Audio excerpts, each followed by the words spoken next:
You're listening to an Airwave Media Podcast. Ben Franklin's World is a production of the Omohundro Institute and is sponsored by the Colonial Williamsburg Foundation.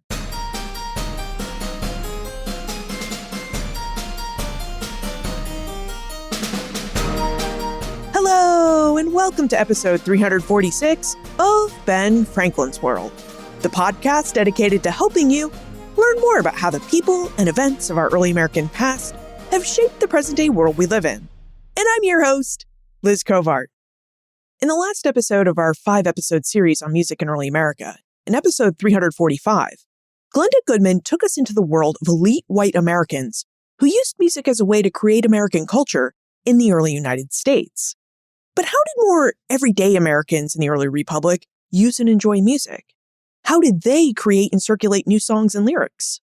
Billy Coleman, an assistant teaching professor in history at the University of Missouri and the author of the book Harnessing Harmony, Music, Power, and Politics in the United States, 1788 to 1865, joins us to investigate answers to these questions.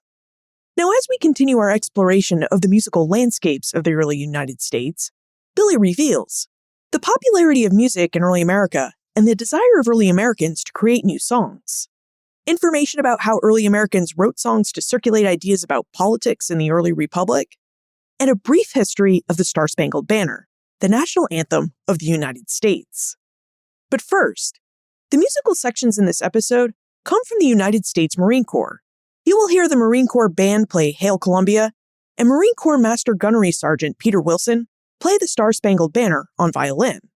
Now, near the end of the episode, you will also hear an arrangement of Hail Columbia that Billy Coleman and his collaborative partner Running Notch made for the 21st century. Links to these songs, their authors, and these musicians are on the show notes page, benfranklinsworld.com/346. All right, are you ready to dive into the world of musical politics in early America? Let's go meet our expert guide.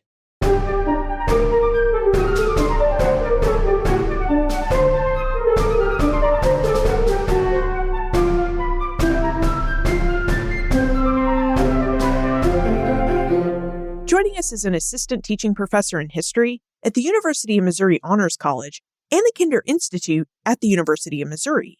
He's written several articles and a book, Harnessing Harmony, Music, Power, and Politics in the United States, 1788 to 1865, for which our guest has also produced a book soundtrack that translates early American songs into 21st century styles. Welcome to Ben Franklin's World, Billy Coleman. Thanks so much, Liz. I'm really happy to be here. So, Billy, we're here to discuss music and its use in the early United States. Would you tell us about the kinds and styles of music early Americans like to listen to in the early Republic period? And could you tell us something about the musical landscapes of the early United States?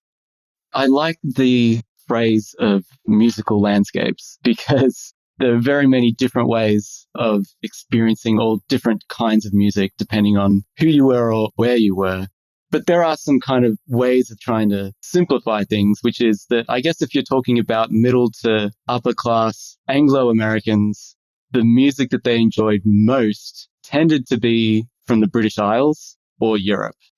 And people can find it sometimes a little bit ironic that if you've just revolted from the United Kingdom, that you spend all your time singing British songs. But that is effectively what the average white person at that point was doing. Basically, early Americans had a lot of British sentimental songs.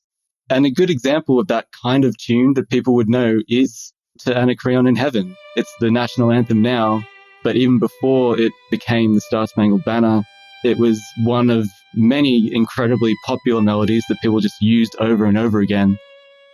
It sounds like early Americans were really interested in European and specifically British music. And I wonder if this rang true for all Americans. Was an interest in European and specifically British music something that just wealthy white Americans were interested in? Or was this the kind of imported music that all types of Americans would have been interested in and would have had access to sing and play the music for? It is and it isn't. Music that is beyond the bounds, essentially, of anything that you could make yourself is very difficult to access. If you were wealthy, it was possible to import some kind of sheet music from Europe or to import news about this kind of music, but things that required multiple instruments to be played together at once could get a lot more difficult to access. So in that way, there is a difference, but at the same time, that difference allows for actually relatively common culture of music. Whether you're elite or non-elite, some of these popular melodies would be familiar to everyone. A lot of the sort of more day-to-day music practices would be shared across social classes, even though in some ways the meanings of those uses of music would be different, but you could still have a relatively similar experience of music across those things. It's only if you sort of need to have higher class instruments or more organization in terms of like if the music requires lots of people to play it, then that could make a difference. In terms of instruments, like the most popular instrument is basically voice. And then you would have, the cheap portable instruments would be the next most popular things. So like the fiddle, for instance, would be up there, flutes, fifes, things like that you could easily carry around with you. And then if you were wealthy, then you might have like a harpsichord for your parlor or a piano or something like that. So in his book, Harnessing Harmony, Billy argues that one of the everyday uses of music in the early Republic United States was to use music as a form of political expression. Billy, how did early Americans use music as a form of political expression? Typically, when people think about music and politics, they first think about protest and resistance, sometimes even a sense of democratization.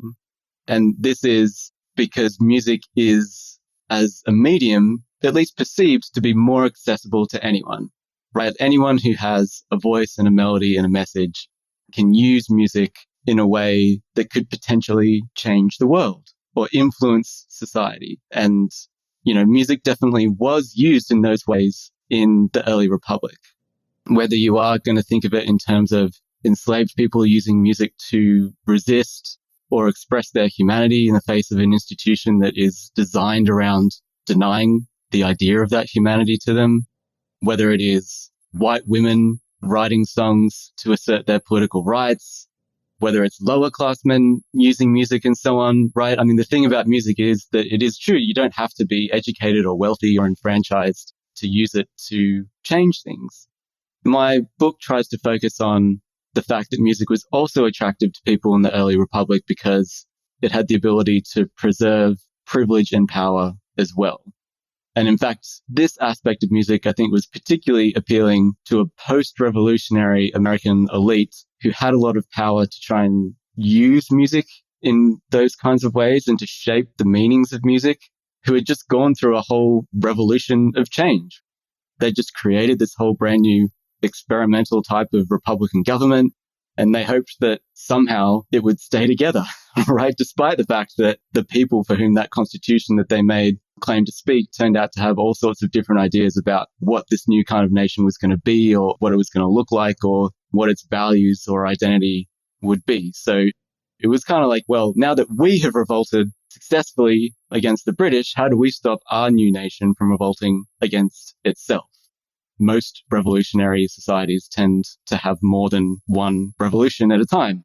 And so the answer for a lot of these elites, especially those who end up being in what becomes the Federalist Party, who sort of assume power in the administration under George Washington initially, the answer for them had to be something along the lines of instilling respect for the government and its leaders, especially since they now are leaders who are at least theoretically representatives of the people themselves. See music as this means for facilitating the order and unity that was necessary to have liberty and a free society, as well as something that could improve that society and school its constituents in how to be a nation that is better and distinct from those that came before it. And undergirding all that is, again, accessibility. Accessibility made music as a political tool attractive to non-elites because they could access it. But that same accessibility is what made it attractive to elites as well, because they could access everyone else and their feelings and their sensations and their minds and their ideas. It could help people articulate a version of a political community that they wanted.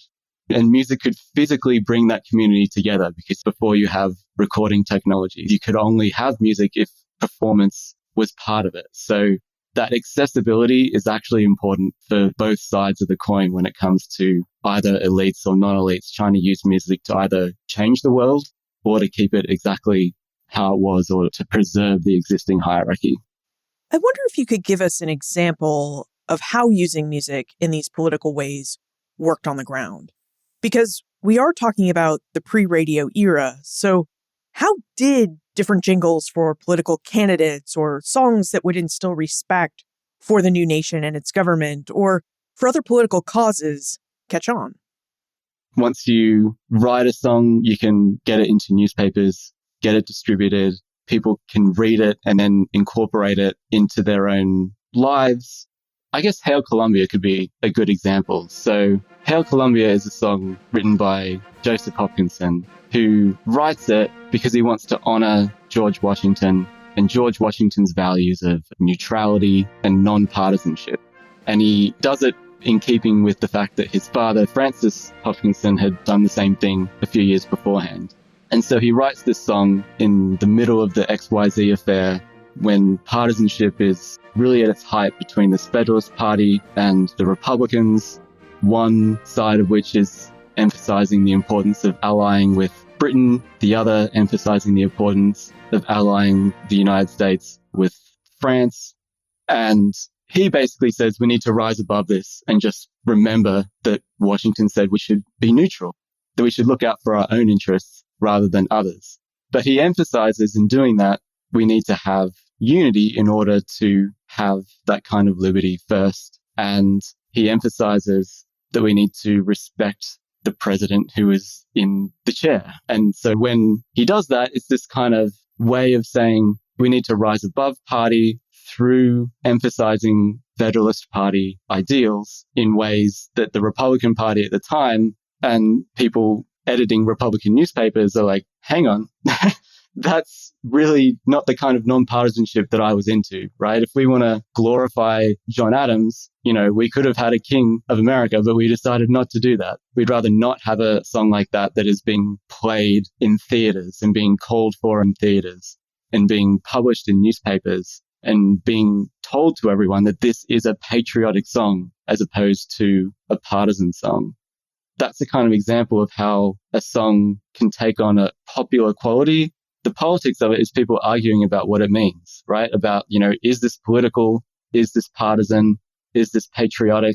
Should we be valorizing these aspects of our values like unity, or should we be saying that liberty is more important? So on and so forth. It sounds like one of the ways that music was conveyed to people in this pre-radio era was through newspapers. So I'm imagining that we're opening up an early American newspaper and we see the musical lyrics to Hail Columbia. But my question is, how did people know what kinds of musical tunes or melodies to put underneath these musical lyrics? Could you tell us a bit about the Star-Spangled Banner, which was also a political song, and how people knew that they should put the melody of To Acreon in Heaven under these lyrics? Oftentimes, the lyrics of a song would be published in a newspaper or on a broadside, or slightly later on in songsters, which were just small, cheap publications full of song lyrics that didn't have any musical notation either. And so some songs would be published with an indication of the tune that they go along with.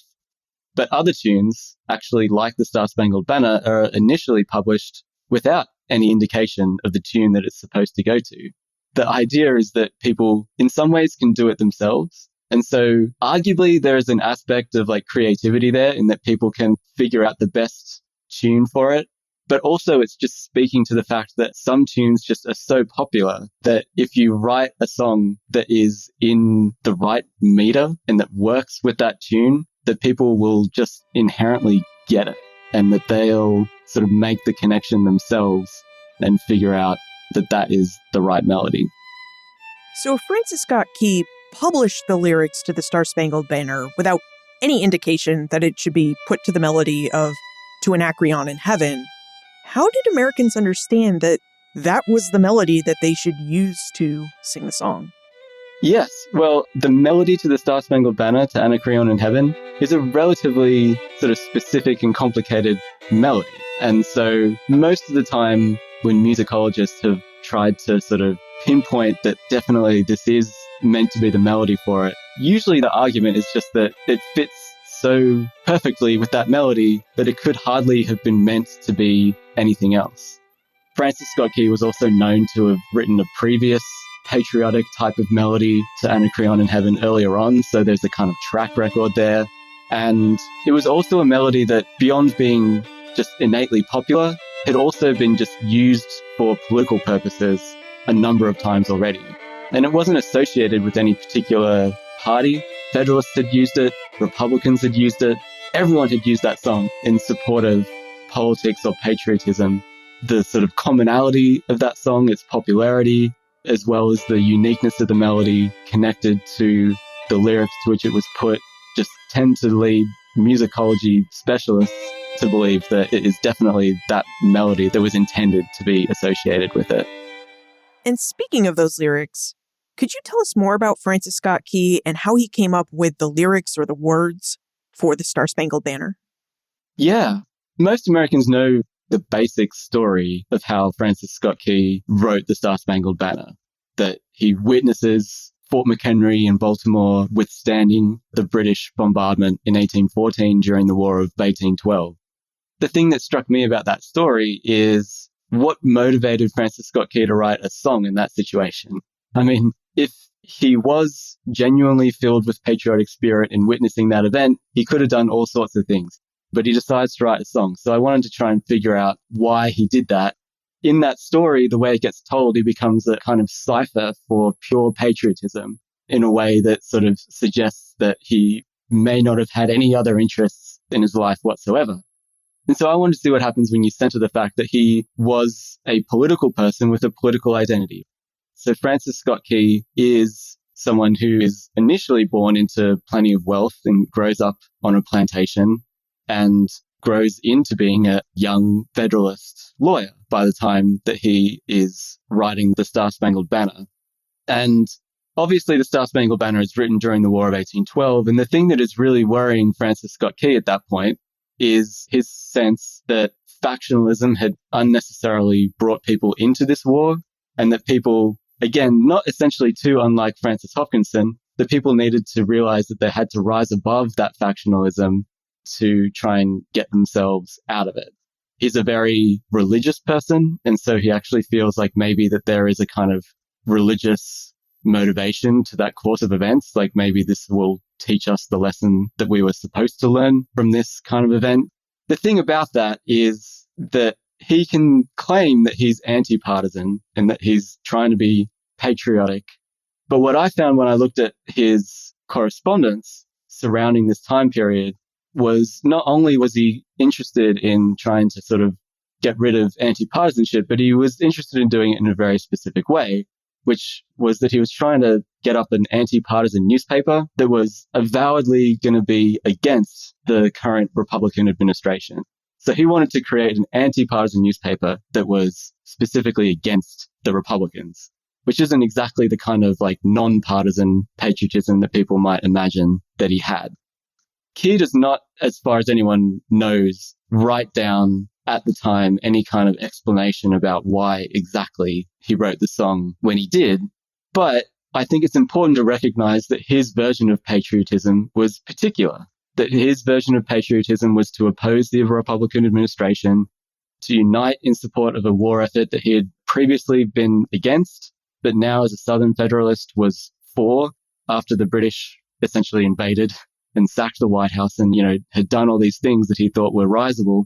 And he figured he needed to rise above partisanship to realize the wisdom of his own point of view. So the song itself and the lyrics are not particularly partisan. The lyrics are relatively straightforwardly describing the situation that he witnesses. He is watching the bombardment happening and the defenses withstanding. And this is a remarkable story. And that's partly why it is quite unambiguously popular at the time in ways that songs tend not to be. But this song has the unique advantage of being associated with the eyewitness account of a military victory against a foreign aggressor. And not just any foreign aggressor, but, one of the strongest empires in the world at the time, the British. So that, combined with the fact that Francis Scott Key doesn't initially advertise his authorship. So, despite the fact that he was a Federalist lawyer, people don't initially read this song as something that is associated with a particular person. That just helps it be a very popular song. I'm glad you brought up partisanship, because Brian has a question about whether music acted as a form of political propaganda in the early United States. And before you start to answer this question, Billy, we need to take a moment to thank our episode sponsor. As we've been hearing, music was an ever-present aspect of early American life. And our friends at the Colonial Williamsburg Foundation have a new exhibition in the art museums of Colonial Williamsburg called Making Music in Early America. Making Music in Early America will immerse you in the musical world of the 18th century, a time when you could hear songs sung in the work fields, at militia drills on town commons, and in places like churches, ballrooms, and family parlors. This exhibition at the art museums of Colonial Williamsburg will allow you to see the instruments used to enliven dinner parties, theaters, and life in enslaved quarters. It will also allow you to see how music changed over time and created communities and community life. To learn more about Colonial Williamsburg's Making Music in Early America exhibition, visit benfranklinsworld.com/music. That's benfranklinsworld.com/music. Billy, we know that news is based on fact, and that propaganda is based largely on opinion, and that a lot of political partisanship often comes from opinion. So, would you answer Brian's question by telling us if early Americans used music as a tool for political propaganda in the early Republic? That is a thorny question, I would say, but it is a good question. My take is that propaganda is not necessarily the most accurate word to describe the political impact of music in early America.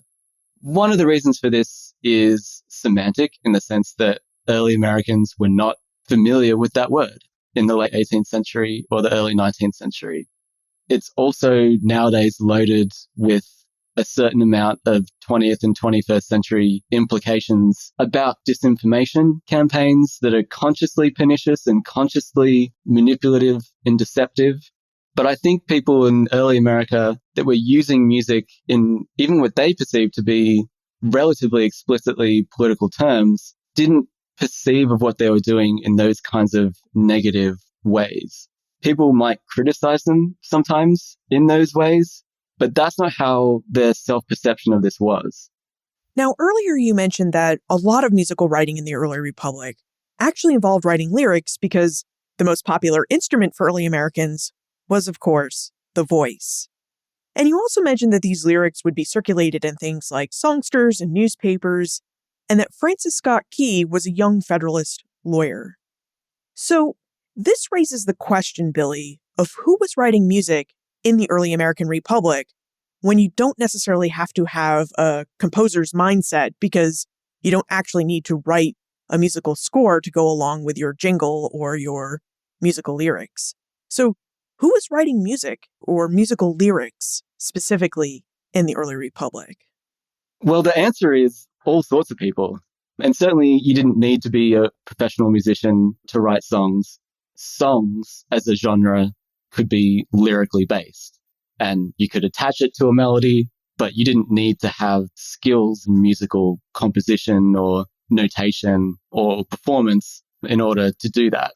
Another reason that professional musicians didn't necessarily write all that many songs, especially like political songs themselves, was that lyrical songs, there wasn't much money to be made in that. I mean, if you're a professional musician, there wasn't really even that much money to be made out of any of the things that you could make money out of.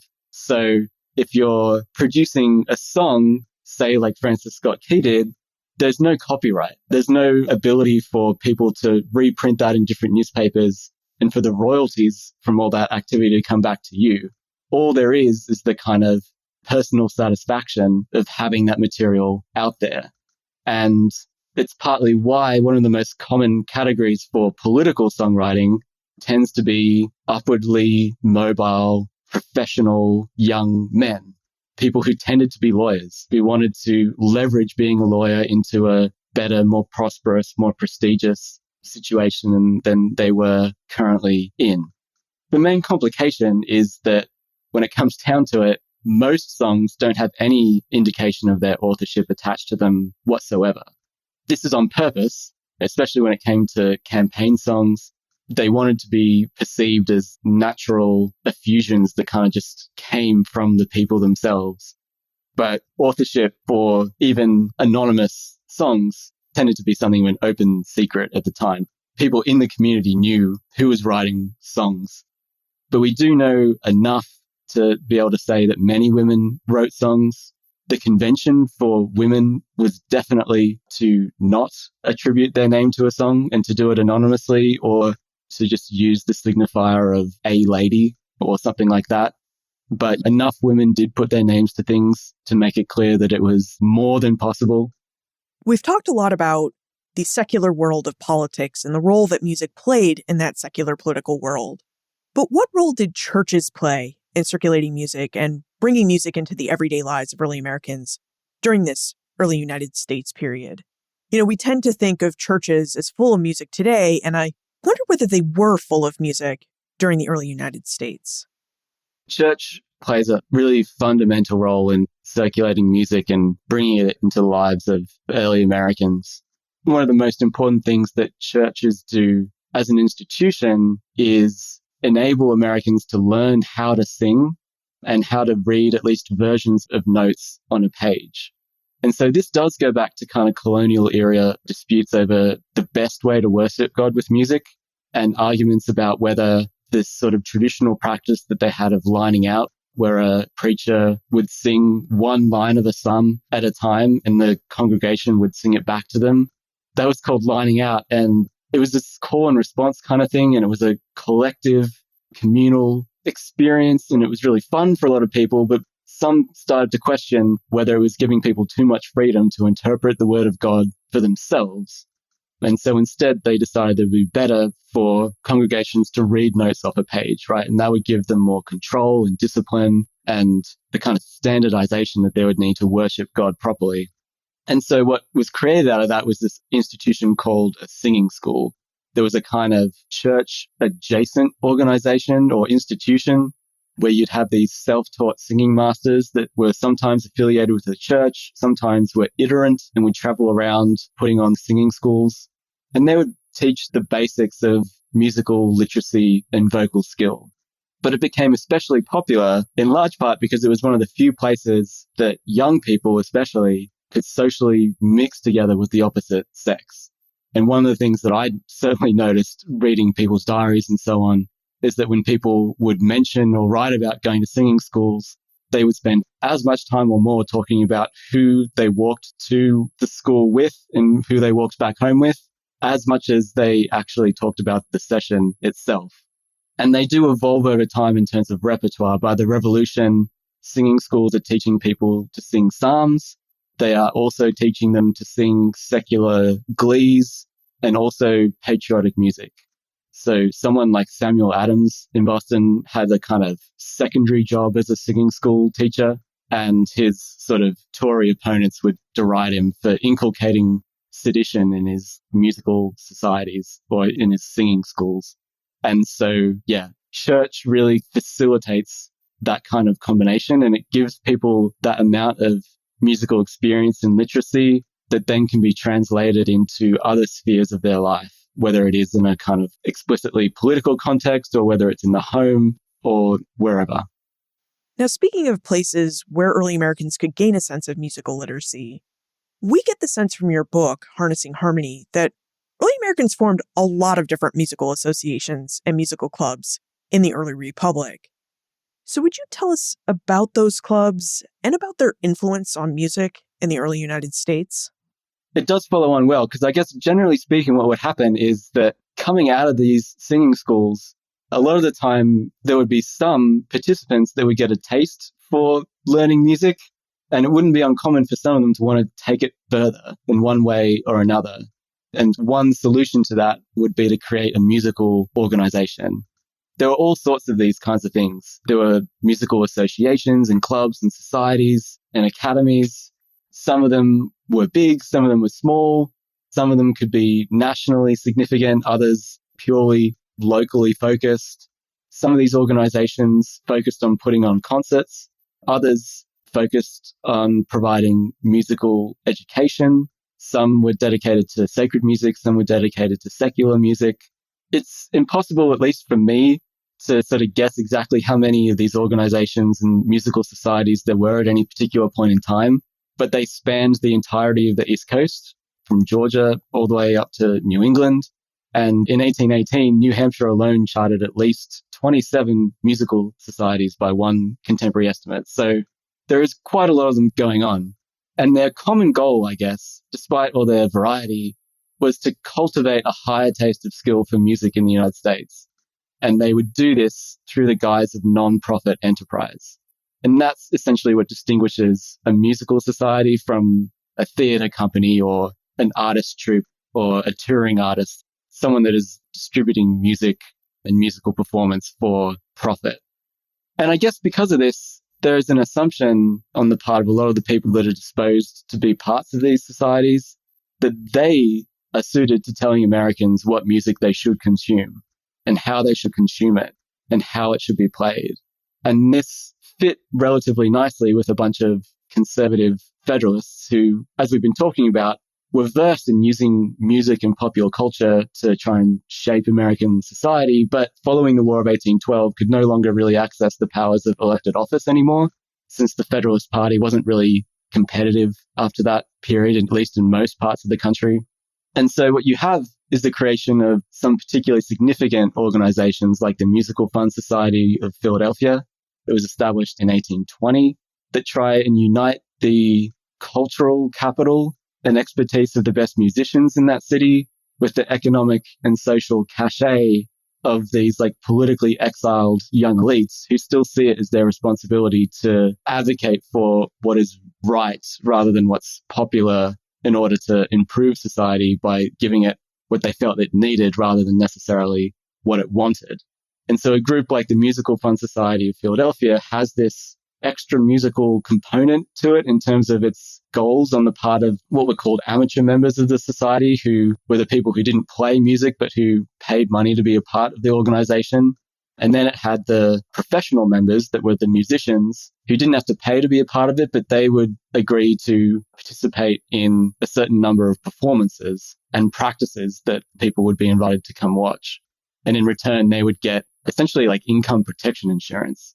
So if they did this, the kind of elite of the city would support them in their time of need, at least theoretically. And this was also a way for Americans that were interested in this to pool their resources so that they could afford copies of higher, what would be perceived, at least by them, as higher class music, and bring over printed copies of the kind of music from Europe that they were interested in trying to introduce to American audiences, and also to create actual buildings for performances. Some of those buildings still exist. You go to the Academy of Music in Philadelphia and so on. Well, we've had a pretty wide-ranging conversation in that we've talked about different ways that music fit into the everyday lives of early Americans, how it fit into their political lives, their social lives, and their religious lives.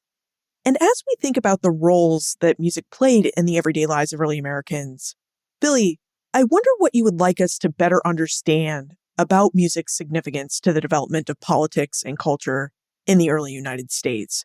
So what is the takeaway you'd like us to walk away with? Yeah. One thing that I do think is important is to realize that culture is not a kind of even playing ground. If you have economic power, political power, social power, you can use music to shape society in the ways that you prefer, in ways that are arguably as or more effective than everyone else can, despite the fact that they can access that music. Just because you can make a great song doesn't mean that you can distribute it, or that you can get it to people's ears, or that you can have the power to determine how they interpret the meanings of those songs. I also want people to see that music can bring people together, right? It organizes and it harmonizes, it reflects, but it rarely does those things in a way that actually attempts to resolve what pushed people apart in the first place. And that, I think, gets to the heart of how some of the many qualities that make music politically effective, that it brings people together, or also what make it politically imperfect, because it doesn't really address any of the underlying differences, which just speaks to the fact that, power, I think, is important in this equation, because music doesn't magically just change the world by itself. But what music can do, and I guess what I think makes music feel so special to us so often, it has the power to convince us, and sometimes even to show us, just by kind of inhabiting the world of a song, that a better world is still possible. And so it kind of keeps everyone afloat. And I think that's an important thing to take away. Let's get into the time warp. This is a fun segment of the show where we ask you a hypothetical history question about what might have happened if something had occurred differently, or if someone had acted differently.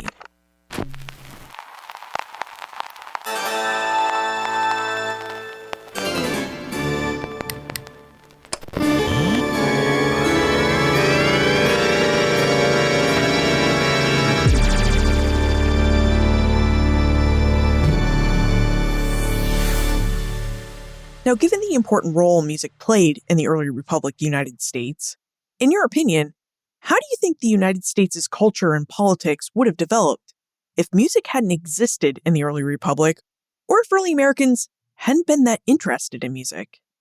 That is a really tough question. And I'm going to try and answer it by bypassing the philosophical question about what music even is, and if human societies are possible to exist without music. But I'd say in terms of American political history, that I think the most important thing music gave Americans in the wake of a revolution is a blueprint in their own minds for what a perfected, harmonious union could look like. And in a broad way, it kind of convinced Americans that a harmony of feelings and interests was actually possible, that they might have even heard it before in a song or in some music. And that's how it becomes this kind of political lodestar for the Republican experiment itself. And the trick to it, I guess, is just that that political lodestar was informed by all sorts of varied and different personal visions about what that perfection was meant to look like. And that is with us now. It's not entirely huge coincidence that Americans then or now can't agree on what good government is, and also can't agree on what good music is. They're two enduring questions. I think without music, early Americans of any kind of persuasion or group, without music, I think at minimum, they would have had less hope for the future. I think they would have less reason to believe that solutions to any of their problems were possible. And I think music helped give people that path forward. Do you think music can give us that path forward today? As I think about how you were talking about partisanship in the early Republic, we have a lot of political partisanship today. And I think a lot of us hope that maybe someday we Americans will all come back together. And I wonder if you think that we derive any hope from music today, and whether you think that we can still use music as a tool to bring the nation back to the middle and hopefully to a more civil discussion. I think so. I think that is one of the most fundamentally important things about what music can do for groups of people, or on an individual sense. You can think about it politically. You can also think about it on an individual level. Like if you have an argument with your parents as a teenager and then go run away into your room and put on your records, they feel like they're your records because they're speaking to your vision of what a better world could be, and a sense of an existence that it is there, that there are people out there that agree with you. And, that is how people in the early Republic engaged even with the political questions of their day. Billy, Harnessing Harmony is now out in the world as a book and a soundtrack. So what are you researching and writing about now? I am thinking quite a lot recently about the concept of national music, especially as it applies to settler societies like the United States and potentially Canada, Australia, New Zealand. These places that take European ideas about folk music and the music of a people and music to define a society, and how they use those to try and articulate a sense of distinctiveness through an inherently non-distinctive concept. We're going to have national music, and that's going to make us distinctive. And also set us apart from the other groups of people that were already living in these settler societies. So I'm trying to think through some of those questions. And where can we reach you if we have more questions about music in early America? And could you tell us how we can access the soundtrack for your book, Harnessing Harmony? The book soundtrack is completely free. It's available if you search for it on almost any streaming service that you might think of, like Spotify. And you can also find the songs and more information about them at harnessingharmonysoundtrack.com. If you'd like to contact me, email is colemanw@missouri.edu. Billy Coleman, thank you for joining us and for helping us to understand the ways that music fed into early American politics and society, as well as for sharing the music that you and your collaborative partner Running Notch created for your book, Harnessing Harmony. Thanks so much, Liz. Thanks for having me. It was really great. Music played important roles in the early United States. As we discovered in episode 345 with Glenda Goodman, music helped early Americans create and establish a distinctly American culture, a culture that helped early Americans navigate a European-dominated Western world. And in our conversation with Billy just now, we've seen and heard how music helped early Americans navigate and express their feelings and ideas about politics during the intense partisanship of the early Republic. Now, it may be interesting to think of songs like Hail Columbia or the Star-Spangled Banner as editorials on early Republic politics. Like the editorials of today, the lyrics to these songs were published in and circulated by newspapers. Although meant to be sung as musical lyrics, in this print medium, many Americans just read the lyrics, just like we'd read the words of an editorial today. And thanks to Billy, we know that these musical lyrics, like those for Hail Columbia, presented commentary on how Americans felt about politics and partisanship in their new nation. But what Billy really wants us to walk away knowing is that culture and the establishment of American culture was not an equal or even playing field. To play the game well, to write songs that might catch on, like the Star-Spangled Banner, you needed to have free time and the economic capacity to support that free time so that you could think about and write lyrics that might catch on with your fellow citizens. And then you also needed to have time and resources to get your lyrics into print so that they could circulate and have a chance of catching on. Early Americans believed that music had the power to change the world, or at least the world of early American politics. Music allowed men like Francis Scott Key and Joseph Hopkinson to convince their fellow Americans of the correctness of their political views and to show them how the world might be better if Americans followed their ideas and advice in the lyrics they wrote. Now, could music help us achieve similar ends today in our own very partisan world? That's for you to think about and to decide. Look for more information about Billy, his book and soundtrack, Harnessing Harmony, plus notes, links, and a transcript for everything we talked about today, all in the show notes page. benfranklinsworld.com/346. Next week, our 5-episode series on music will continue with an exploration of the influences of African and African American music on early American culture and on American musical styles today. If you're enjoying this series on music, please tell your friends and family about it. Production assistance for this podcast comes from the Omohundro Institute's digital audio team. Joseph Edelman, Holly White, Ian Tonat, and Dylan Holzer. Breakmaster Cylinder composed our custom theme music. This podcast is part of the Airwave Media Podcast Network. To discover and listen to their other podcasts, visit airwavemedia.com.